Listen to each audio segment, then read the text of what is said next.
Hello and welcome to Nowhere. My name is Trish and I am the creator behind Nowhere Novelties. Today we're going to be working on a burst tumbler with both glitter and foils, and I'm also going to teach you how to correct a mistake where the entire seam lifted up. So now this cup is nice and seamless, and I will teach you how to fix it. If you're ready, let's strap in and shoot for the stars.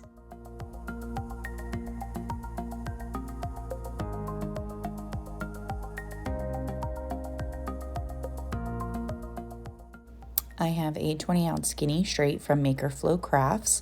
It's obviously blank because we're going right in with a burst template. It's hard to see on this white background, but it is already cut, and I have it already backed onto like a light tan Cricut vinyl.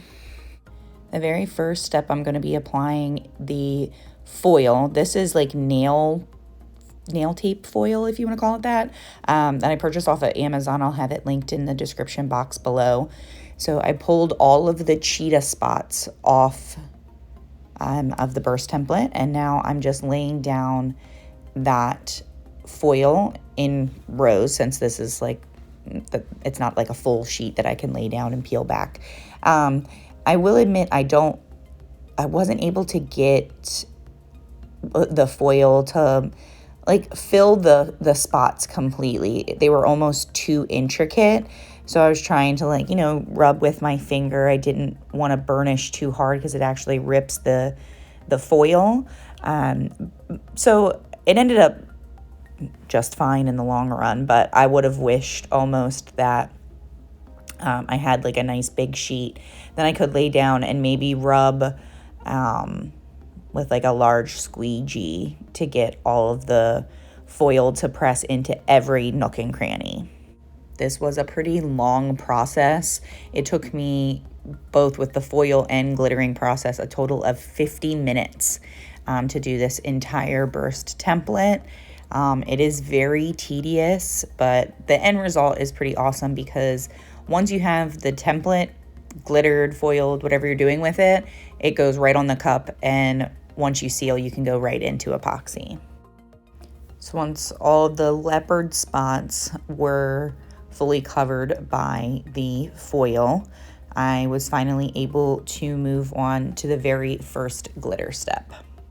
I've said it before that when you glitter a burst template, you want to go from like your darkest glitter color to your lightest. So the very first glitter that I'm going to be using is black. So I'm pulling the outline of the sunflowers so that I can differentiate the background, which is going to be a dark blue, from the actual flowers without like kind of muddling the two colors. So I'm pulling just the outline of the flower, which is very intricate and kind of difficult to pull. You can see me struggling. And then I'm going in with carbon from the glitter grind and applying that all over. You're going to burnish down the glitter a little bit just by rubbing it into like this sticky sheet, and then brush everything off with a very stiff, I use a chip paintbrush. Then I'm going to move into the center of the sunflower, which is obviously going to be brown. I'm just using the Recollections brand from Michaels. I think it's called Chestnut. It's just a fine glitter. And what you see me doing here is actually cutting a line from where that like edge strip of the sticky tape is. If I would have pulled that, it would have wanted to try to pull like the entire background, and I wasn't ready for that. So I just took an X-Acto knife right along that edge. I'm doing the same thing here with like the petals, because you don't want the petals to be pulled when you're pulling the entire background, which is what I'm about to do with the dark blue. So I'm just going around like my edging, making sure that that is going to come off the way I want it to. Then I'm going to pull all of the background in between the leopard spots, but not pulling any of like the interior of the petals. It is tedious. It does take time. This is not a super intricate design with a lot of fine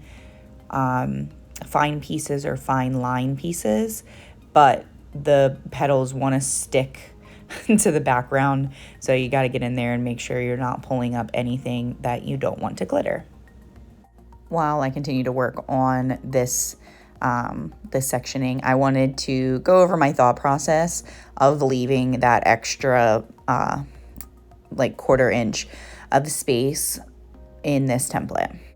Basically, I was thinking that the vinyl adhesive would adhere to the glitter just fine, and that is ultimately what caused my demise.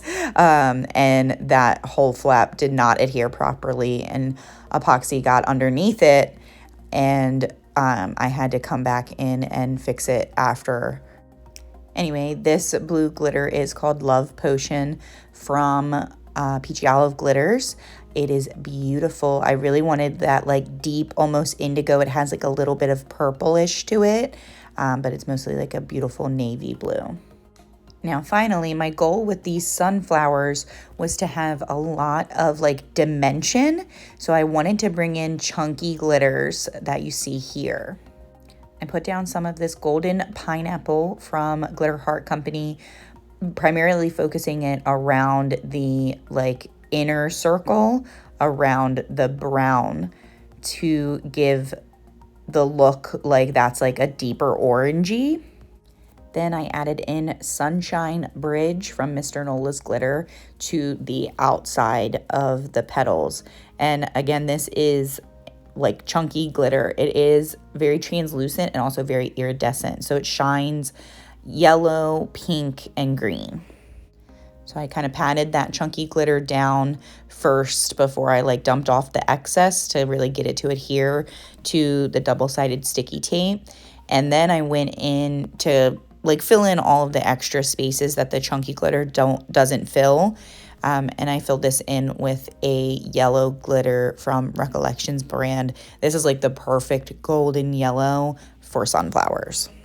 So now that our whole template is now glittered, and I brush off all of the excess, I take it outside and do 2 coats of a like clear sealant. I just use Rust-Oleum 2 times clear, and wait for that to fully dry. And the reason I do that is so all of that glitter doesn't move around, not only when I'm applying the template to the cup, but also once I start epoxying.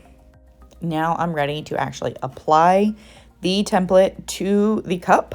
So I'm going to take the backing off of the vinyl, because remember, the double-sided sticky tape is actually applied over vinyl.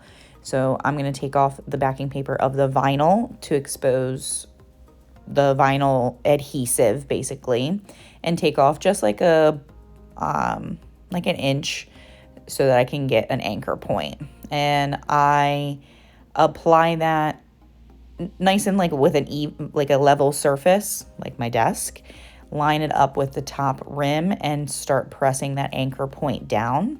And then just like a full vinyl wrap, you push off the backing paper of the vinyl and slowly press down your double-sided sticky tape. I will reiterate that as you are applying your sticky tape template, you want to make sure you're not like rubbing the glittered surface. Even though we sealed it, you can actually like push the adhesive and mess up the entire design. So I applied my first coat of epoxy, and here is what happened.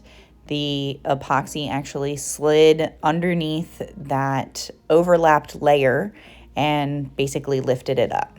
To fix the issue, I'm going to be using UV epoxy so that I can control the cure.